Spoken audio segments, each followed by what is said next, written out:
নমস্কার বন্ধুরা, জানি আপনারা খুব অধীর আগ্রহে অপেক্ষা করেছেন আমাদের নতুন অডিও স্টোরির জন্য।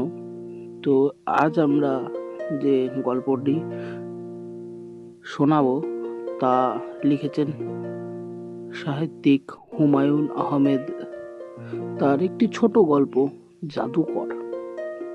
আশা করি গল্পটি আপনাদের ভালো লাগবে, এনজয় করবেন।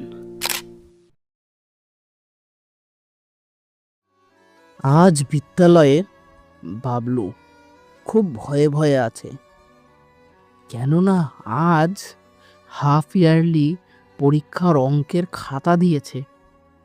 বাবলু পেয়েছে 8.5। শুধু তাই নয়, খাতার ওপর লাল পেন্সিল দিয়ে অঙ্কের মাস্টারমশাই ধীরেন স্যার বড় বড় অক্ষরে লিখে দিয়েছেন, গ রয় হস্যু গরু। কি সর্বনাশ! বাবলু ওটা দেখা মাত্রই খাতা উল্টে রাখলো, যাতে গরু লেখাটা কারোর চোখে না পড়ে।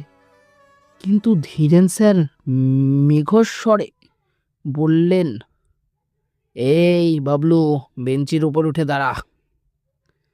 বাবলু বেঞ্চির ওপর উঠে দাঁড়ালো। স্যার বললেন, তোর অঙ্ক খাতায় কি লিখে দিয়েছি সবাইকে দেখা। তুই মুখ কালো করে সবাইকে দেখাবি আজ। ফার্স্ট বেঞ্চে কয়েকজন বসা ছেলেপেলে দেখা মাত্রই ভ্যাগ ত্যাগ করে হেসে ফেলল। ধীরেন স্যার গর্জন করে উঠে বললেন, এই কে হাসে, মুখ সেলাই করে দেব।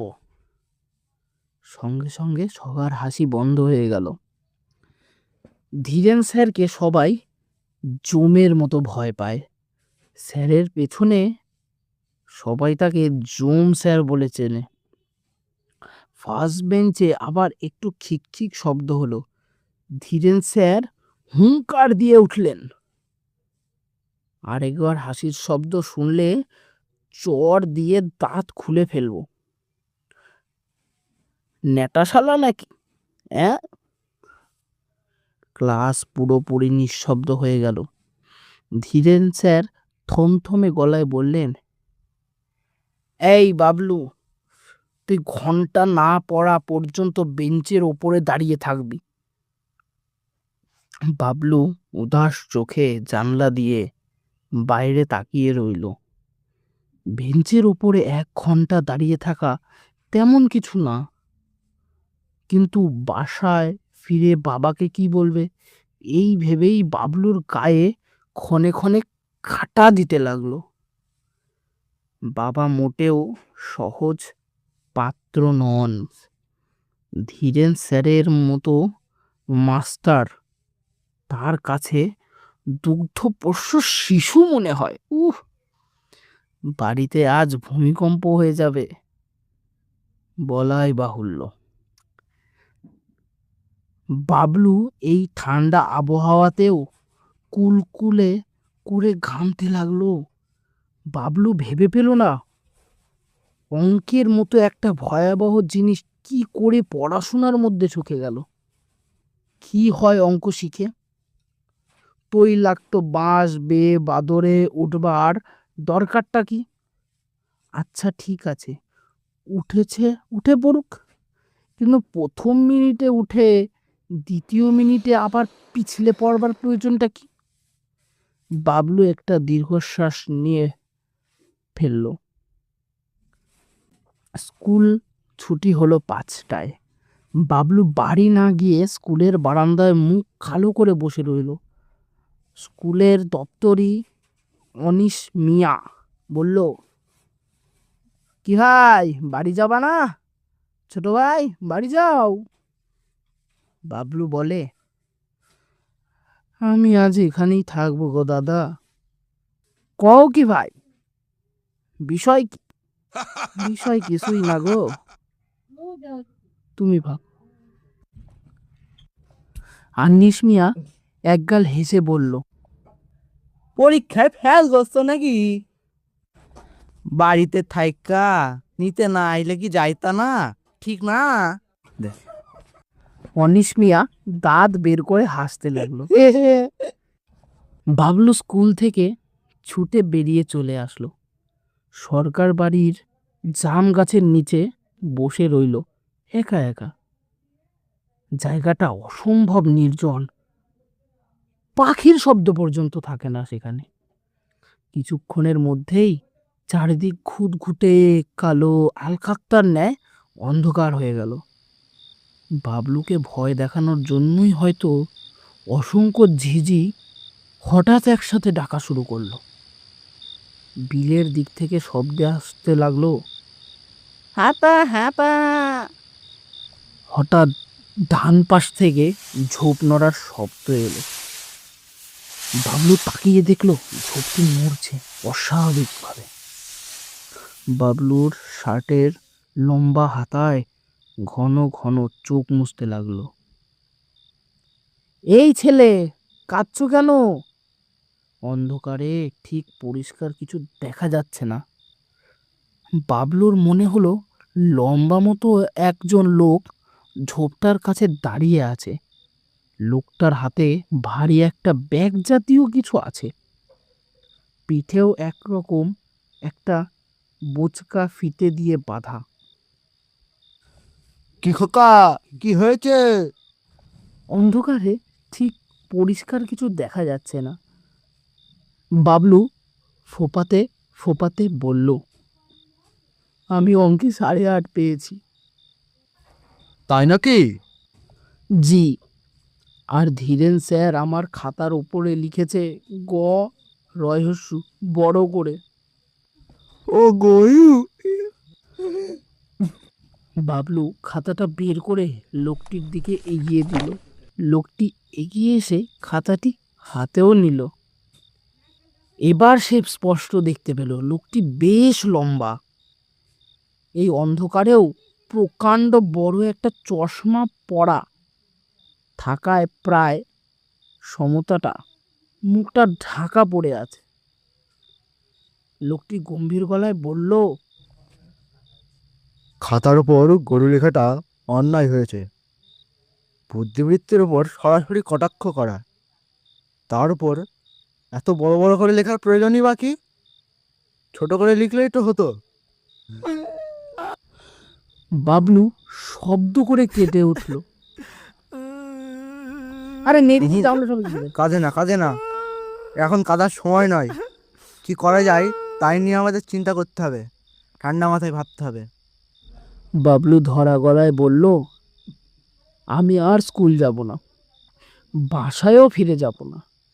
বাকি জীবনটা জাম গাছের নিচে বসেই কাটাবো। না, জাহাজের খালাসি হয়ে বিদেশ যাব। লোকটি হাসি মুখে বলল, বুদ্ধিটা মন্দ নয়, কিন্তু চট করে কিছু একটা করা ঠিক হবে না। ঠান্ডা মাথায় ভাবতে হবে। তোমার নাম তো জানা হলো না খোকা। আমার নাম বাবলু, ক্লাস 7মে পড়ি। আপনি কে? ইয়ে আমার নাম হলো হইয়াতসুন। হ্যাঁ, কি বললেন? হ্যাঁ, আমার নামটা একটু অদ্ভুত, বিদেশে কি না। তো মশাই আপনি করেন কি? আমি আসলে একজন পর্যটক। আমি এদিক ওদিক ঘুরে বেড়াই। বাবলু কৌতূহলী হয়ে বলল, আপনার দেশ কোথায়? আসো, তোমায় দেখাচ্ছি, আসো। হইয়েছুন আকাশের দিকে আঙুল দিয়ে দেখল। ওই যে দেখছো, ওইটা হচ্ছে ছায়াপথ, মিল্কি ওয়ে গ্যালাক্সি। স্প্রিংয়ের মতো, জানো তো। এর মাঝামাঝি একটি সৌরমণ্ডল আছে, আমরা তাকে বলি নৈরুত্তিনী। তার 9 নম্বর গ্রহটিতে আমি থাকতাম। বাবলু বলল একটু উত্তেজিত ভাবে, তার মানে প্লুটোতে থাকো তুমি, তাই তো? আহ, তুমি জানো না। বাবলু একটু সরে বসলো। আরে পাগল নাকি লোকটা? কথা বলছে দিব্যি ভালো মানুষের মতো। বুঝলে বাবলু, বলতে গেলে আমরা বেশ কাছাকাছি থাকি। পৃথিবী কিন্তু মিল্কি ওয়ে গ্যালাক্সিতেই পড়ছে। আপনারা বুঝি বাংলায় কথা বলেন?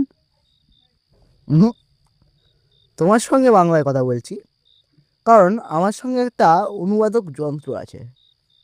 সে ইশারা করে গোলাকৃতি একটি বাক্স দেখালো।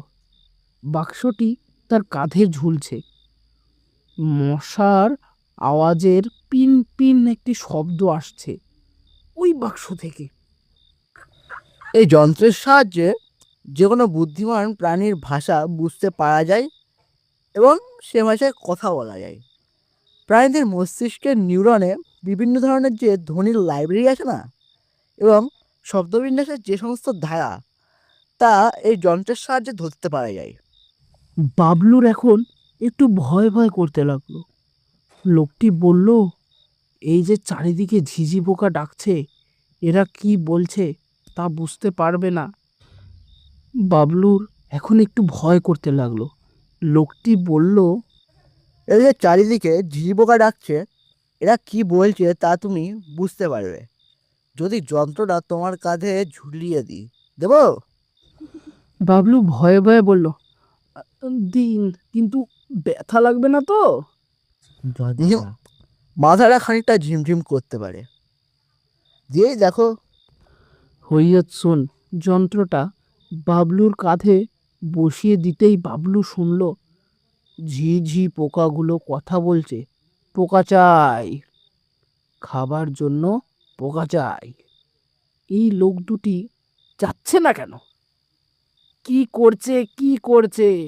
এরা দুজন কি করছে? পোকা চাই, পোকা চাই, পোকা চাই। বাবলু স্তম্ভিত হয়ে গেল। লোকটি বলল, মানুষ যেভাবে কথা বলে, আসলে এরা না সেভাবে কথা বলে না, ডানার সঙ্গে ডানা ঘষে শব্দ করে। ভাবের আদান প্রদানের কত অদ্ভুত ব্যবস্থাই না প্রাণী জগতে আছে বলো। বাবলু তার কথায় কিঞ্চিত কান দিচ্ছিল না, কারণ সে পরিষ্কার শুনতে পেল জাম গাছের একটা পাখির বাসা থেকে ফিস ফিস করে কথাবার্তা হচ্ছে। আহ, এই লোক দুটি কি বক বক করে! ঘুমোতে দেবে না নাকি? ঠিক বলেছে, মানুষের মধ্যে কাণ্ডজ্ঞান বলে কিছুই নেই। এগুলো মহা বোকা। বলতে বলতে পাখিগুলো খিক খিক করে হাসতে লাগলো। লোকটি বলল, বাবু, যন্ত্রটা এবার খুলে ফেলা যাক। তোমার অভ্যাস নেই তো, মাথাটা একটু বেশি ঘুরে যেতে পারে। ডাবলু বলল, আমি যদি এখন ওদের সঙ্গে কথা বলি, ওরা আমার কথা বুঝতে পারবে? দু একটা ওটা বুঝতে পারে, তবে বেশিরভাগটাই বুঝতে পারবে না। ওদের বুদ্ধিবৃত্তি নিম্নস্তরের না। অবশ্য সবার না। পৃথিবীতে অনেক বুদ্ধিমান প্রাণী আছে, যেমন ধরো তিমি মাছ। তিনি মাছ বুদ্ধিমান? অত্যন্ত বুদ্ধিমান, শুধু হাত নেই বলে যন্ত্রপাতিটা তৈরি করতে পারে না। আর ডলফিনও খুব বুদ্ধিমান, ওদের যদি হাত থাকতো তাহলে পৃথিবীর চেহারাটাই পাল্টে যেত। ওদের হাত নেই কেন? সর্বশক্তিমান ঈশ্বরের ইচ্ছা, তিনি ভালো জানেন কেন তাদের হাত দেননি। হইয়েছুন একটু ছোট্ট নিঃশ্বাস ফেলে যন্ত্রটি বাবলুর কাছ থেকে নিয়ে নিল। হ্যাঁ, এবার তোমার ব্যাপারটা চিন্তা করে দেখা যাক।